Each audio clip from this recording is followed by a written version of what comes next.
E a entrevista que você precisa ouvir aqui no Tudo de Melhor é com a Clélia Maria Bortoleto Nunes e também com a Andréa Cambasso Bombonato, ou Andréa Bombonato, como é mais conhecida na cidade. Hoje vamos falar sobre o universo pet, vamos falar sobre violência, cuidado com os animais.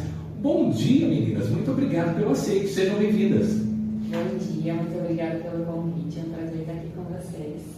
Bom dia a todos, bom dia André, agradeço o convite, é uma honra para a gente estar aqui falando, né, sobre esse tema, né, sobre o cuidado dos animais e bom dia, obrigada.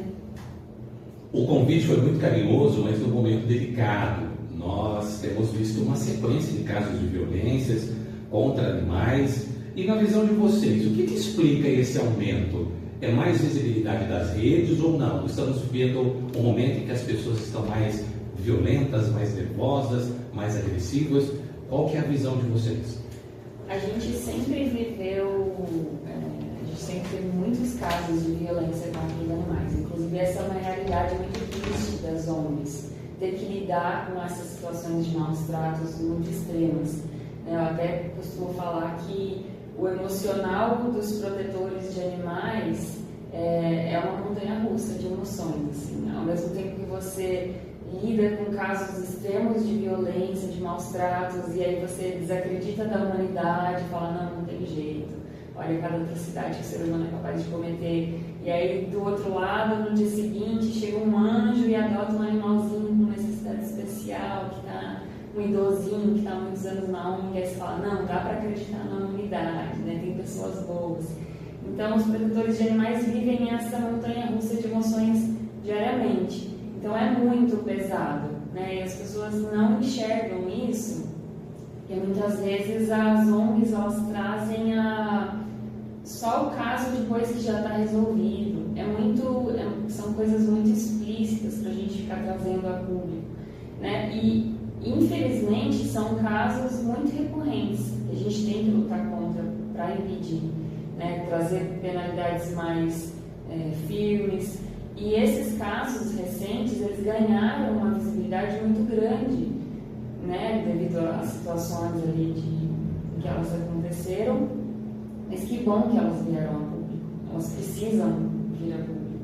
As pessoas precisam saber que isso acontece para encontrar mecanismos de coibir esse tipo de ação, de criar penas mais rigorosas, né? Um formato de denúncia que funcione melhor para situações que estão acontecendo ali na hora. Então a gente vive, infelizmente, a humanidade, a gente tem pessoas muito ruins ainda que cometem essas atrocidades contra os animais. Na divulgação dessa entrevista, nos comentários dos posts, uma ouvinte colocou assim, ela me mandou um outro vídeo falando, olha, está todo mundo muito comovido com o que está acontecendo com os cães, com os gatos, mas existem outros animais que são mortos cotidianamente e a pessoa citou as queimadas, a poluição, outras agressões ao meio ambiente. No seu caso, você tem uma atuação mais ligada a pets, mas você tem uma visão geral. Animais em geral estão sendo muito maltratados pela nossa sociedade, é isso mesmo? Eu ainda tenho uma visão um pouquinho além, né? Eu sou vegana, então eu tenho um entendimento de que todos os animais, eles são seres sencientes. Então eles sentem fome, medo, frio, eles sentem amor, eles sentem, né, quando algo ruim vai acontecer, eles têm ambientes sociais, né, comunidades, eles têm laços familiares. Então, você tem estudos que mostram que os porcos, por exemplo, são mais inteligentes do que cachorros. Então, o que está de diferente? É só a nossa cultura de olhar para o cachorro como ele é um serzinho, um animalzinho que é mais próximo da gente. A gente tem aquela proximidade, a gente cria empatia, a gente consegue olhar para o animalzinho e sentir que ele realmente é um ser com personalidade. E quando se trata de animais, vamos dizer assim, criados para consumo, a gente tem essa desconexão, como se eles não tivessem esse mesmo sentimento que um cachorro tem, que um gato tem. Então a gente tem que ter um olhar mais amplo, né? Expandir esse olhar, porque todos os animais eles sentem. Então o cão é da minha família, eu chamo de filho, e o boi eu vou fazer o bife, vou fazer o churrasco. É mais ou menos isso que acontece. Justamente, tem essa desconexão. Agora, a gente está falando de animais sofrendo violências. Quando a gente fala de violência contra o ser humano, tem alguns indicativos. Ó, aquela mulher, pelo comportamento, ela tem sido vítima de violência. No caso de um pet, de um animal, vocês, com a visão que vocês têm, que sinais podem ser indicativos de que aquele animal está sendo vítima de violência, ou está sem alimentação, ou sofrendo maus tratos em geral? Bom, eu venho da roça, onde eu já nasci com cães, então a gente tem uma cultura, tem um amor, um acolhimento pelo cão diferente, porque na roça a gente dividia e ele também era independente, ele caçava, né? Então ele tinha todo o instinto também selvagem dele lá. E depois vivendo outra situação dentro do centro urbano. Quais os sinais que a gente tem de quando um animal está sendo acuado? Né?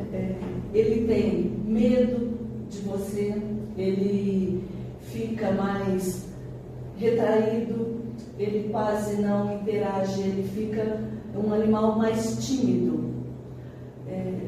E também, visualmente, né, você percebe quando um cão não está sendo bem alimentado, não está tendo este cuidado, né, porque de um exame, de ver ter um olhar mais profundo, que não é só, por exemplo, colocar uma ração e uma água lá para ele, né, porque o cão também ele precisa, não só o cão, qualquer pet que você tenha dentro da sua casa, seja ele um cão, um gato, um coelho, que tem muita gente que tem, e uma tartaruga, né, que a gente vê bastante também. Então, esses são sinais assim, eles aparentam um olhar mais triste e quase não interagem com você, com uma visita. Eles ficam acuados, diferente de um cão feliz, que quando chega alguém, ele vai lá até te recepcionar. Né? Ele já leva, às vezes, depende da personalidade, porque cada cão tem uma personalidade, então ele vai ter cãozinho que vai lá te recepcionar com o brinquedo dele, seja bem-vindo, né? Aqui a gente tem amor, aqui a gente tem carinho, e é isso que a gente quer. Eu tenho um caso de família que a minha prima foi na repartição da prefeitura, adotou um cão e esse cão tinha sido vítima de violência e até hoje, já passado alguns anos, ele continua muito com esse olhar que você falou. Ele tem esse olhar triste, apesar de ser super bem cuidado, e também arredio. Ele se aproxima, mas ele tem muita cautela com as pessoas. Animais vítimas de violência carregam isso para sempre, mesmo se você for uma boa tutora, fizer todos os cuidados, a marca que o humano deixou nele vai ser uma marca que vai ficar impressa para sempre? Cada animalzinho reage de uma forma. Assim como pessoas têm personalidades diferentes e lidam com traumas de formas diferentes, os cãezinhos são da mesma forma. A gente tem casos de animais que sofreram maus tratos e que se transformaram em animais completamente diferentes, extrovertidos, brincalhões, como se aquilo nunca tivesse acontecido. Né? Eles são dóceis, eles amam, eles se entregam. Né? E aí, por outro lado, você tem animais que sofreram maus tratos que vão sempre viver com os mesmos traumas. Então, a pessoa, o animalzinho provavelmente sofreu maus tratos de um homem. Né? Então, aquele animalzinho sempre que vê um homem vai ficar acuado, vai ficar nervoso, vai latir, vai se esconder. Alguns têm medo de bicicleta, e a bicicleta já fica com medo. Alguns carregam esses traumas para o resto da vida. Por mais que com o dono, com o tutor, o animalzinho muitas vezes consiga se entregar de fato, né? Demonstrar o amor, aceitar carinho, muitas vezes com uma pessoa diferente, que ele não conhece, vai sempre existir aquele estado de alerta. Então, eles carregam esses traumas, né? A gente tem muitos casos, inclusive, de animaizinhos que nem se socializaram depois, né? Que às vezes a gente nem conseguiu fazer esse processo deles confiarem de novo, darem uma segunda chance. Não, realmente, olha, eu posso confiar. Muitos não confiam. Então, são tipos, depende da personalidade do animalzinho. O ideal é fazer um acompanhamento, se tiver a possibilidade de fazer um adestramento, né? Mas cuidados especiais para fazer a socialização daquele animalzinho, né? Fazer uma desensibilização desses traumas específicos, mas isso vai caso a caso. Nós temos observado animais agredidos, mutilados, uma violência extrema. Mas o que caracteriza maus tratos? Em definição, legalmente, o que a gente pode falar assim, ó, esse animal está sendo maltratado? Não é só essa agressão máxima, tem outras coisas. Eu gostaria que vocês explicassem para a gente isso. Tem um princípio que são as 5 liberdades do animal. Então a gente tem que sempre olhar se aquele animalzinho tem espaço adequado, se ele tem alimentação adequada, se ele está tendo a higiene adequada, né? Todos os cuidados de carinho, de afeto que ele precisa. Então, quando você priva o animal, né, no espaço físico, não tem cobertura adequada, não tem alimentação, não tem água fresca disponível, tudo isso é maus tratos, né? Sim, e às vezes também, o que a gente vive ali, falando dessas situações dos animais, dessa personalidade deles, realmente eu vivo isso. Eu tenho um cãozinho até, Delfocinhos, que eu sou insubstituível para ele. Ele convive com outras pessoas diariamente, mas o meu distanciamento de meia hora, 40 minutos é motivo já para ele entrar nesse caos, né? Então, a segurança, né? Ele se sente seguro com você. Então, a gente percebe o quanto foi maltratado. E em relação também, eu já tive também outros cães que também não tinha esse distanciamento, ele não podia ver a figura masculina. Aí ela só, uma cachorra, ela só gostava dos homens da casa. Por quê? Eles tinham aquele cuidado, mostrar outra situação, outra vida, né, para eles.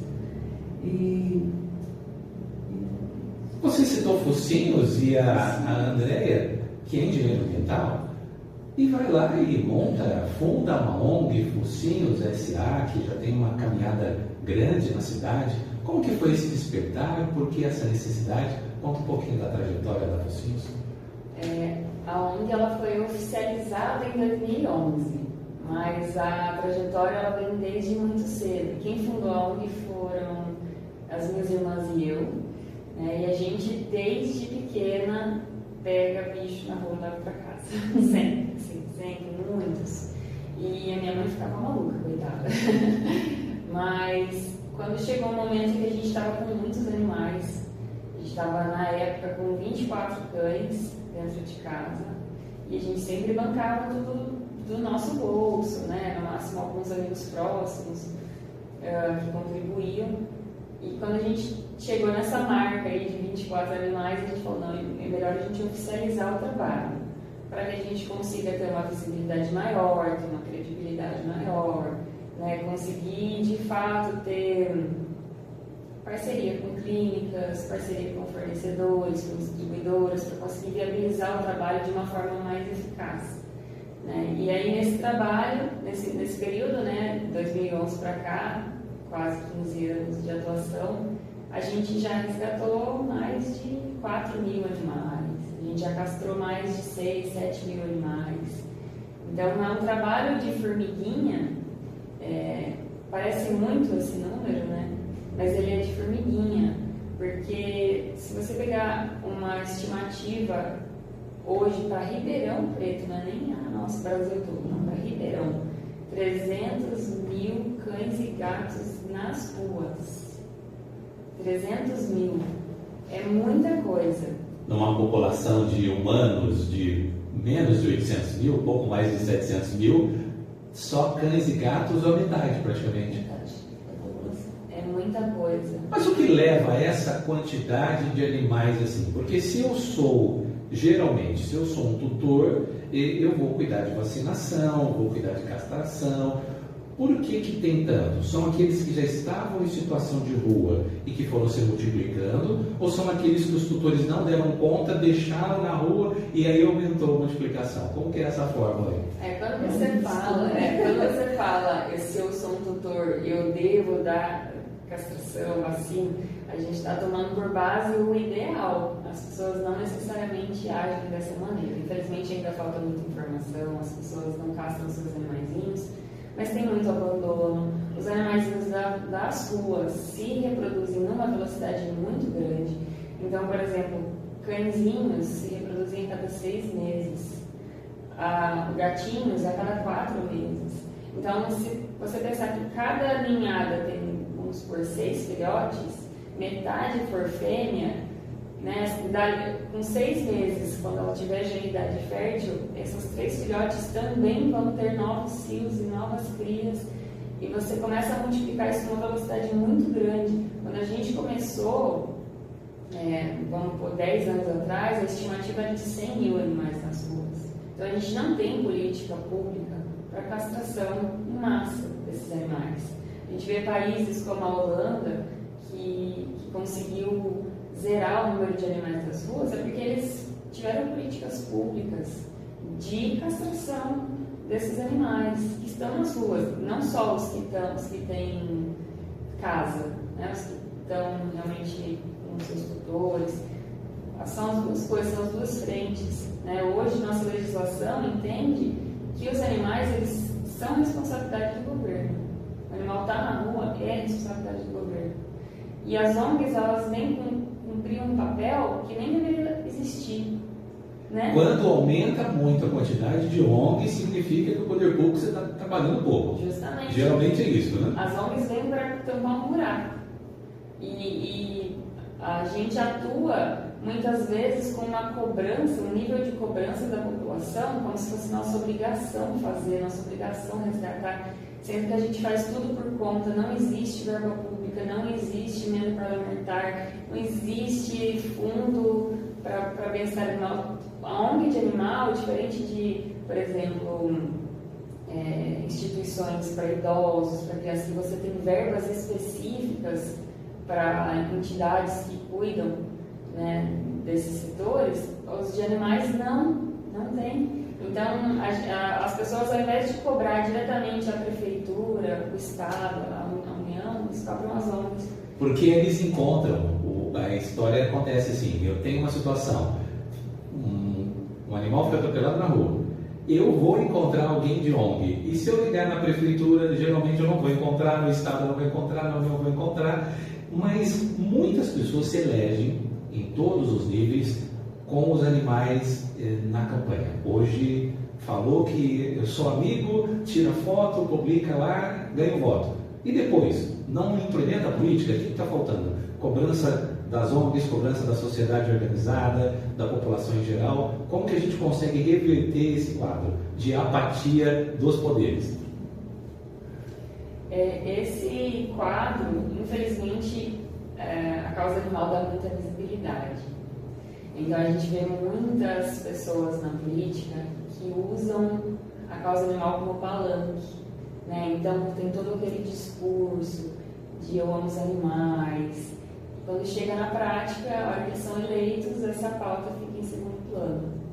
E mesmo os que realmente atuam na área, né? Muitas vezes eles lutam sozinhos, é muito difícil você conseguir implementar uma política pública estando sozinho naquele barco, né? Se você não conseguir um apoio dos seus colegas, né? Um apoio, um entendimento da prefeitura de que aquele assunto é um assunto de saúde pública, né?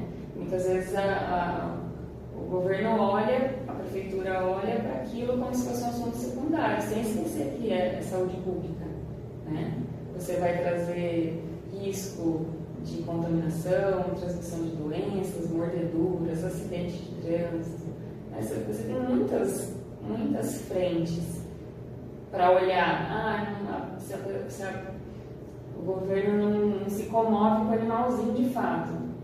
Então, olha para as outras áreas, né? Olha para onde a gente consegue, de fato, resolver um problema de saúde pública.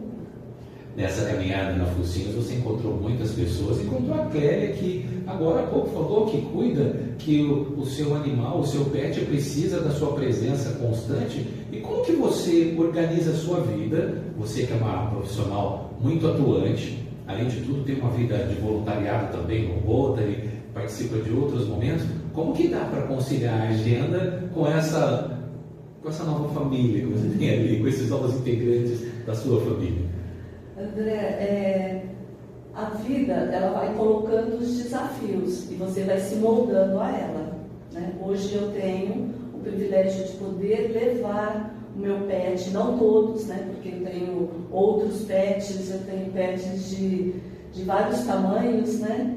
E que não podem ir todos os dias comigo para o meu trabalho, até mesmo uma questão que a gente trabalha dentro de onde existem outras pessoas e acabam envolvendo também vigilância sanitária e tudo mais, tem esses cuidados também.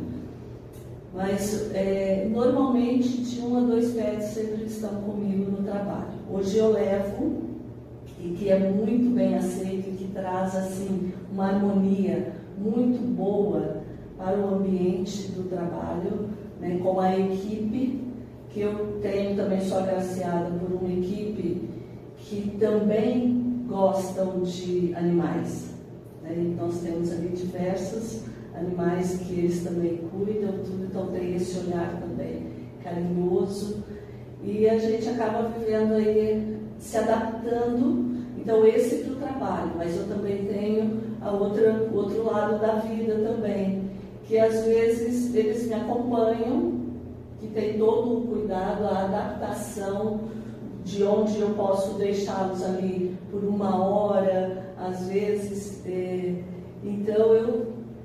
tem um cãozinho que ele prefere estar ali, ficar fechadinho, quietinho, mas estar comigo do que eu deixar em casa ou, né, deixar em outro local. E eles se sentem assim, que aquela parte do abandono é exatamente isso, eles se sentem abandonados. Até mesmo um cuidado que às vezes a gente vê, tem pessoas que têm mais que um cão dentro de casa, então em casa, um ela coloca lá para fora no quintal, o outro ela deixa lá dentro de casa. Então esse cãozinho também, que naquela hora nós estávamos falando sobre esse olhar triste, porque acaba sendo um maus tratos, porque ele também tem esse sentimento do abandono ali, dentro da própria casa, né? E então assim, a minha vida hoje, ela tem isso. Minha família, por exemplo, eu tenho cães lá com os meus pais, minha família vai viajar, como lá? Não, meus cães, eles são prioridade, meus bichos, né? Hoje eu tenho só o cão em casa, mas eu já tive vários outros pets também, e a gente tem que ter esse olhar, porque a partir do momento que você também decide dar amor, dar carinho, você também tem que dar esse completo, né? E não é substituição de nada, tá? É um complemento, porque muitas pessoas... Passa essa imagem mesmo, né? Eu não tenho filho, então meu filho é o gato. Exatamente, não, absolutamente, porque eu falo assim, são sentimentos diferentes, assim como a gente tem nossos amores, né, e tem os nossos pais, tem nosso namorado, que são amores diferentes. Então o pet também nós temos nossos sobrinhos, temos os nossos afilhados, que são amores diferentes, né? Então nenhum é substituível. Perfeito. O José, tem mensagem? Pode ler. Por gentileza. É melhor ler no microfone, né? Ali.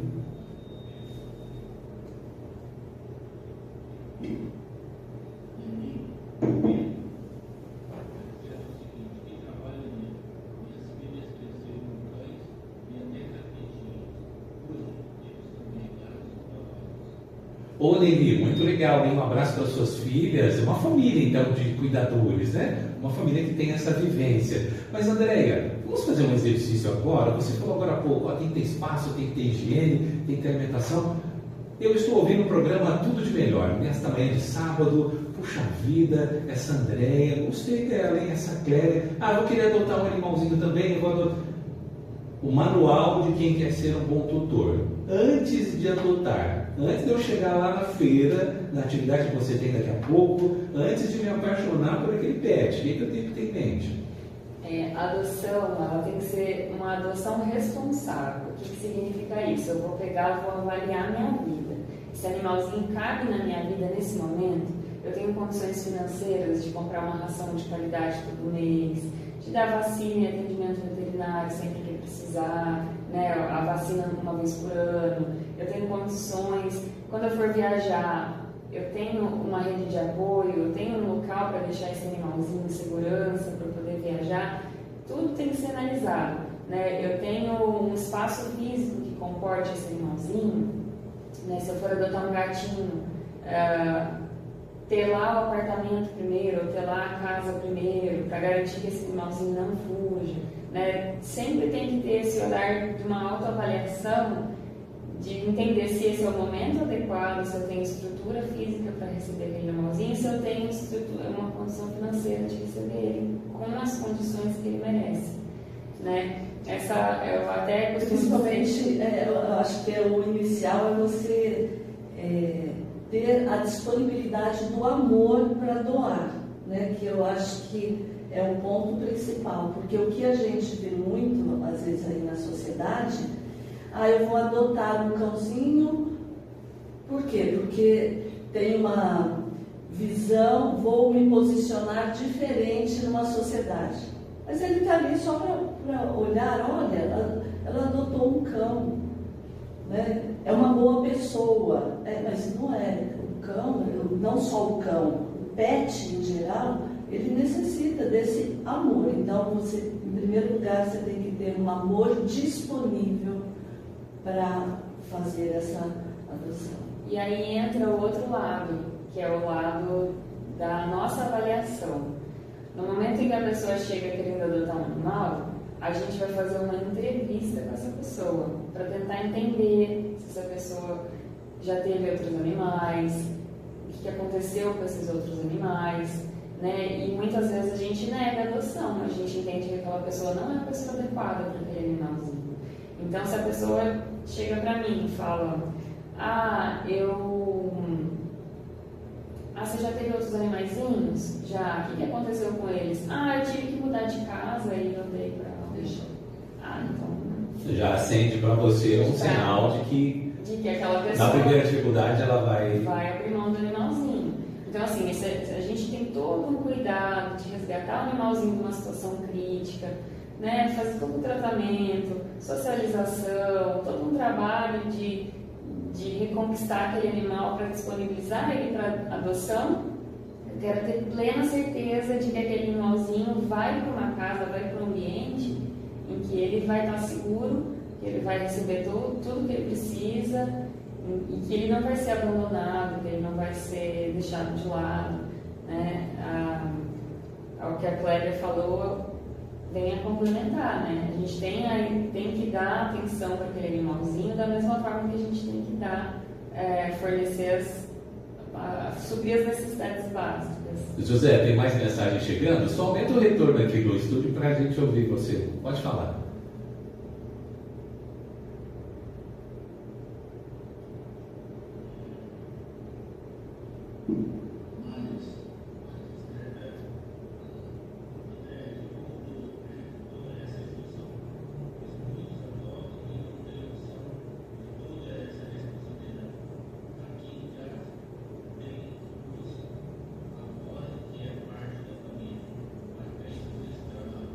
Ô Maris, obrigado. E legal, então a Mora faz parte da sua família e a Maris está destacando essa história do abandono mesmo, porque você teve um filho, não chega a devolver um filho, você tem um marido, o pessoal tem devolvido ultimamente muito, por isso que são amores diferentes, como o Clélia disse, mas é a segunda crueldade com o animal, né? Você pegar, levar e devolver. É muito recorrente isso quando não tem esse critério todo, esse filtro que você fala, essa entrevista, esse cuidado, esse olhar. André, para você ter ideia, mesmo a gente fazendo com esse olhar criterioso, todo esse processo de entrevista, a gente ainda assim tem devolução. A gente ainda assim tem casos de que a gente chega para monitorar o animalzinho e ele não está em uma condição adequada, a gente leva embora.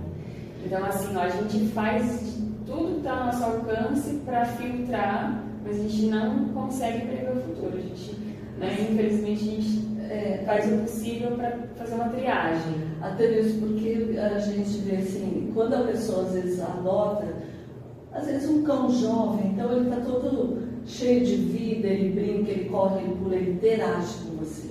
Diferente de quando o cãozinho já começa a envelhecer, é onde que muitas pessoas, quer dizer, eles ficaram ali, às vezes por 10, 15 anos, aí envelheceram, acabou, igualzinho o ser humano, nós. Né? Então, o que eles fazem? Abandonam. A gente, a Andréia, que vive isso no dia a dia aí, né, pode até falar melhor que eu, mas ele não interage mais comigo, então ele já não me serve mais. Né? Eu fico imaginando assim, o sofrimento desse bichinho. A gente acompanha, lá em casa tem uma gata que ficou idosa e hoje agora, minha esposa está indo nesse momento para levar para fazer exame porque vai complicando, vai ficando doente, muda os hábitos alimentares, tem essa dificuldade. A Focinhos S.A., ela acompanha também no aconselhamento. Por exemplo, eu adotei e vivi essa fase da nostalgia, essa fase lúdica, essa fase bela. Mas agora estou atravessando essa fase da dificuldade do meu pet. Eu procuro lá e vocês dão essa assessoria também, esse aconselhamento, esse apoio para quem vai atravessar essa dificuldade, que é semelhante à dificuldade de um familiar adoecido, né? Okay. A gente se mantém à disposição. Sempre que a pessoa adota, fica um canal aberto para tirar dúvida, para se acontecer alguma coisa, se precisar de alguma coisa. Inclusive um canal aberto para devolução, pensando que se essa pessoa, por qualquer motivo, não puder mais ficar com aquele animal, ser um canal aberto para devolução para não acontecer de abandonar. Né? Então, assim, eu prefiro que esse animal volte para mim do que vá para a rua ou para uma casa que a gente não tenha controle. Então, o canal fica aberto, as pessoas podem vir, tirar dúvida, mas essa questão da adoção responsável, o que a Clélia falou, que o animalzinho fica idoso, hoje, por exemplo, a gente vai ter uma feirinha de adoção com 6 filhotinhos de cachorro. No momento em que a pessoa chega para adotar um filhotinho, é uma bolinha de pelo, fofinha, com bafinha de leite, vontade de apertar, coisa fofa. E aí eu chego para a pessoa, olha, esse animalzinho vai viver uns 15 anos, vai ficar idoso, né? Você está disposto é uma vida, né? Você está disposto a arcar com essa responsabilidade, assumir essa responsabilidade, porque uma coisa é você ver o animalzinho brincando, interagindo com você. Você tem que pensar que daqui 15 anos vai ser um animalzinho idoso. E mesmo hoje, ele é um filhotinho, ele vai comer seu sapato, ele vai comer seu tapete, vai comer seu sofá, vai fazer xixi no lugar errado, vai estragar suas coisas. Então tem que estar disposto também a educar com amor, sem bater, né? Mostrar o caminho da educação desse animalzinho sem agressão, sem a violência. Então, E a nossa atividade de hoje, como que vai funcionar, qual que é o local, conta tudo. Hoje vai ser hoje e amanhã, a feira de adoção na Cobasa da Avenida Maurílio Biagi. Hoje são 2 turnos, das 9 à 1 da tarde e depois das 5 às 8, né? Das 9 às 13 e das 17 às 20 horas. E amanhã, domingo, das 10 às 13 horas. Então, a gente vai levar esses animaizinhos e fazer a arrecadação de doação, seja doação de ração, de latinha de patê, sachêzinho, areia de gato, tapete higiênico, medicamentos que muitas vezes a pessoa tem em casa que não usa mais, quer fazer essa doação. Então a gente vai estar tanto com a feirinha quanto com a campanha de arrecadação. E é legal falar de arrecadação, porque às vezes a pessoa ainda não está preparada para ter um pet, mas ela quer interagir, quer se aproximar. Visita, conheça, faça doação. E quando você menos esperar, você já está com o seu no braço. Como que a pessoa acha Focinhos S.A.? A gente tem as nossas redes sociais, né? O Instagram é focinhos_SA, e lá a gente posta os animais que a gente tem disponível, posta os casos que a gente resgata, né? As pessoas podem acompanhar o nosso trabalho por lá. A gente tem uma outra página, que é a página do nosso Bazar Beneficente, que hoje tem sido a nossa maior fonte de renda. As pessoas doam peças de roupa usada, itens de casa, e a gente tem esse bazar que é o que tem a nossa entrada de recursos para cuidar dos animaizinhos. Então, tem as duas páginas, quem quiser seguir, brechó.focinhos.sa, são as nossas duas páginas. José, mais mensagem chegando? Fala aí.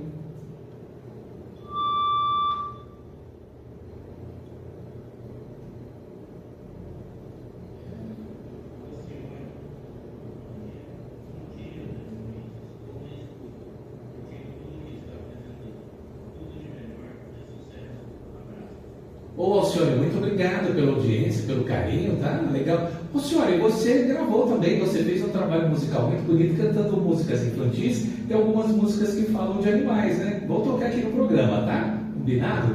Clélia, nós temos que liberar vocês, tem atividade daqui a pouco, mas eu gostaria que você deixasse uma mensagem, você, com a sua experiência, com essa vivência que você tem de tutora, consciente, deixa uma mensagem para quem está nos ouvindo agora. Olha, minha mensagem, eu falo assim que o pet, ele traz um amor para você incondicional. Então, assim, é uma experiência incrível de vida.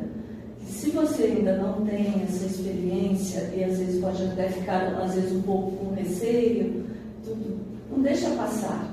Porque o amor que eles te dão, ele é incondicional, é um amor puro, que nós, como seres humanos carentes, porque o ser humano, né, nós temos uma casca, mas lá dentro nós sabemos das nossas necessidades, né? Então eu falo que nós necessitamos de amor. E o pet, ele te dá esse amor que você precisa. Também. Então, Andréia, o seu momento, a sua mensagem, nossos ouvintes estão te ouvindo.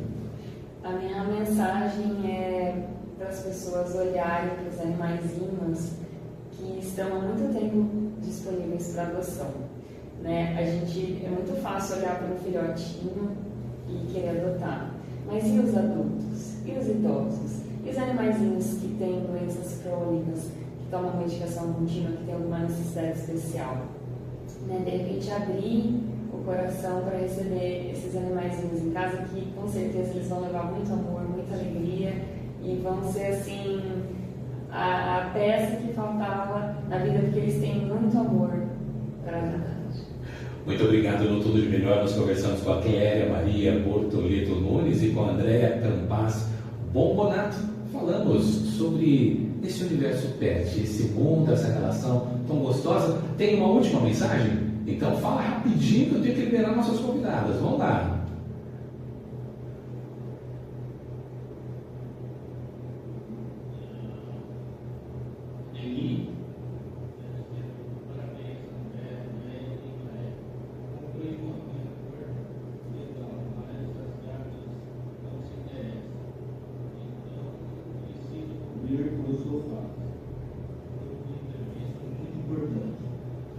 Muito obrigado, Lili. Então ela parabeniza vocês duas. Ela conta que as gatinhas delas não trabalham, então, mas ela cobre o sofá e o sofá fica preservado. Mas mais uma vez, muito obrigado pela presença de vocês. Voltem sempre. Quando tiver atividades lá na Focinhos, me chama no zap, né? A gente divulga aqui na Rádio Nova Ribeirão nossa programação à disposição de vocês do nosso programa. Obrigado. Obrigada a você pelo espaço, né? Obrigada pelo convite e um bom dia a todos.